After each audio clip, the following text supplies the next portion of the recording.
தீபாவளி, பொங்கல் எல்லாமே அங்க கொண்டாடுவாங்க. ரொம்ப ஸ்பெஷலா இருக்கும். சரஸ்வதி பூஜை அது எல்லாமே அங்க கொண்டாடுவாங்க. மோஸ்ட்லி இங்க இருக்கிற படங்கள், நீங்க எங்க எப்படி படங்களுக்கு ஒரு ஆரவாரம் கொடுக்குறீங்களோ அதே ஆரவாரம் அங்க இருக்கும்.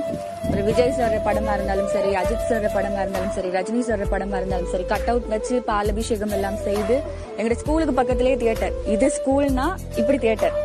சோ எங்களுக்கு ஒரு ஆசை, ஸ்கூல் முடிஞ்சுனா இன்னும் எந்த அளவு கட் அவுட் வச்சிருக்காங்க, என்ன செஞ்சிருக்காங்க, எவ்வளவு மாலை போட்டிருக்காங்க அப்படி ஒரு எதிர்பார்ப்பு. யாழ்ப்பாணத்துல ஒரு தமிழ் கதைப்பாங்க, வவுனியால ஒரு தமிழ் கதைப்பாங்க, திருவோணமலையில ஒரு தமிழ் கதைப்பாங்க. யாழ்ப்பாண தமிழ் தான் தர்ஷ் அன்றைக்கு கதைச்சுக்க, இங்க வாங்கோ, என்ன செய்றீங்கோ, சாப்பிட்டீங்களா, அந்த மாதிரி ஒரு தமிழ் இருக்கும்.